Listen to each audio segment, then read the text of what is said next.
আসসালামু আলাইকুম প্রিয় দর্শক, দূরেরও কাছে যে যেখান থেকে আমার ভিডিওটি দেখছেন, আশা করি সবাই অনেক ভালো আছেন। সবাইকে রমজানের শুভেচ্ছা জানিয়ে শুরু করছি আজকের রেসিপি। আজকে আপনাদের জন্য আলুর একটি ইউনিক রেসিপি নিয়ে এসেছি। আলুর রোল সমোচা বলতে পারেন।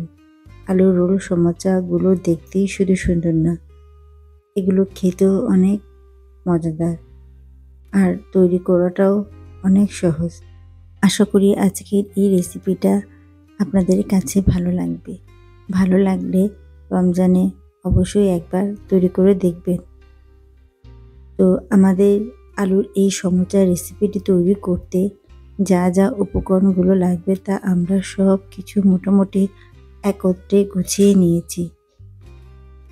যে কোনো রেসিপির উপকরণগুলো যদি গোছানো থাকে তাহলে কাজটা অনেক সহজ হয়ে যায়। প্রথমে মিক্সিং বলে আমি নিয়ে নেব ময়দা। আর এখানে ময়দাটা নিয়েছি আমি 2 কাপ। এখন দিয়ে দিব লবণ। লবণটা আমি দিব স্বাদ মতো। এ পর্যায়ে ময়দা ও লবণ একসঙ্গে ভালো করে মিশিয়ে নেব। মিশিয়ে নেওয়া হয়ে গেলে এবার আমি অল্প অল্প করে পানি দিয়ে একটি ডো তৈরি করে নেব। নরমাল রুটি বা পরোটার জন্য আমরা যেভাবে ডো তৈরি করি, এই ডোটাও আমরা সেভাবে তৈরি করে নেব। তো এখন দিয়ে দিব 2 টেবিল চামচ পরিমাণ রান্নার রেগুলার তেল। তেলটা দিয়ে ডোটা আবারও ভালো করে আমরা মেখে নেব। তো হাতে ভালো করে উল্টে পাল্টিয়ে 5 মিনিটের মতো ডোটা মেখে একটি মসৃণ ডো তৈরি করে নেব। তো ডোটা তৈরি হয়ে গেলে আমি র্যাপিং পেপার দিয়ে এটাকে ঢেকে 30 মিনিটের মতো রেস্টে রেখে দেব।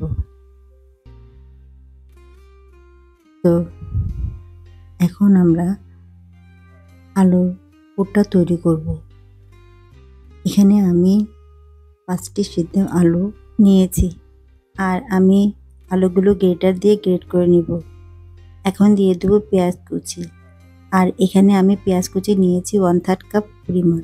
এখন দেব গরম মশলা। গরম মশলা দেব 2 চা চামচ পরিমাণ। জিরার গুঁড়া দেব 1 টেবিল চামচ পরিমাণ। লবণ দেব স্বাদ মতো। আর এখন দিয়ে দেব ধনেপাতা কুচি। আর ধনেপাতা কুচিটা দেব 1/2 কাপ পরিমাণ। আলুর পুর বা ভর্তাটা বানানোর জন্য আমাদের যা যা মশলাগুলো দেওয়ার ছিল তা আমরা সব দিয়ে দিয়েছি। এখন হাতে ভালো করে চটকিয়ে মেখে নেব। তো এ পর্যায়ে আমরা দিয়ে দিব কর্নফ্লাওয়ার। আর এখানে আমরা কর্নফ্লাওয়ার দেব 2 টেবিল চামচ পরিমাণ, যাতে পুরটা আমাদের একটু আঠালো হয়, এর জন্য আমরা এই কর্নফ্লাওয়ারটা দিয়েছি। আলুর এই পুরগুলো আমরা শীটের ভিতর দিয়ে পেঁচিয়ে তৈরি করব, যাতে 2 সাইড থেকে কোনো পুর বের হয়ে না যায়। এর জন্য আমরা অল্প পরিমাণে কর্নফ্লাওয়ার নিয়েছি। এখন আমরা ময়দার ডোটা আবারও একটু ভালো করে মথে নেব। এটাকে মথে আমরা বড় করে রুটি বানাবো। তো আপনারা 4-5টা লেচি কেটে নিতে পারেন। আমি মোটামুটি 4টি লেচি কেটে নিয়েছি। এখন লেচিগুলোকে একটু গোল করে বলের মতো করে নেব। সবগুলো করে আমি ঢাকনা দিয়ে ঢেকে রেখে একটি একটি করে রুটি বানিয়ে নেব। তো আমি উপর থেকে কিছুটা ময়দা ছিটিয়ে এখন রুটিটা বানাবো।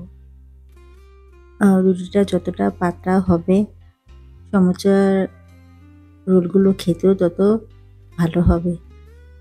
তো মোটামুটি আমি যতটা পাতলা করে বানাতে পেরেছি বানিয়ে নিয়েছি। তো রুটিটা আমার মোটামুটি বানানো হয়ে গিয়েছে। এখন রুটিটাকে আমি চারকোনা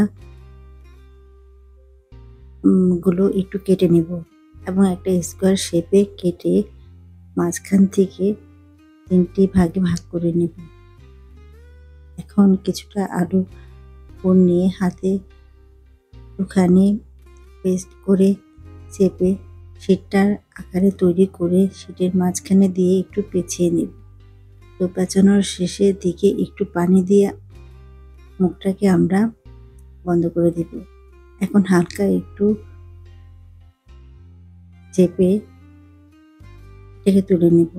তো এভাবে করে আমি সবগুলো আলুর রোল সমোচাগুলো বানিয়ে নেব। এটা বানাতে খুবই সহজ, আপনারা দেখে মোটামুটি বুঝে যাবেন। আর যখন তৈরি করা শুরু করবেন তো একটা হয়ে গেলে মোটামুটি বাকিগুলো তৈরি করতে খুব একটা বেশি সময় লাগবে না। তো আমি এভাবে করে মোটামুটি সবগুলো রোল সমোচাটা বানিয়ে নিয়েছি। এখন চুলায় একটি প্যান বসিয়ে দিয়ে দিব রান্নার রেগুলার তেল। আর তেলটা দিয়ে ভালো করে গরম করে এখন দিয়ে দিব রোল সমোচাগুলো। তো আমি একে একে রোল সমোচাগুলো দিয়ে দিব। এ পর্যায়ে চুলার আঁচ আমি লো মিডিয়াম হিটে রেখে রোল সমোচাগুলো দিব। হাই হিটে দিলে সমোচাটা লাল হয়ে যাবে, কিন্তু ভিতর থেকে ক্রিস্পি হবে না। তো আমি মোটামুটি সবগুলো রোল সমোচা দিয়ে দিয়েছি। তো কিছুটা সময় অপেক্ষা করে এক পিঠ হয়ে গেলে অপর পিঠগুলো উল্টিয়ে দেব।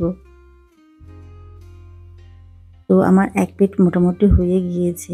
এখন রোল সমোচাগুলোকে আমি উল্টিয়ে পাল্টে নিচ্ছি।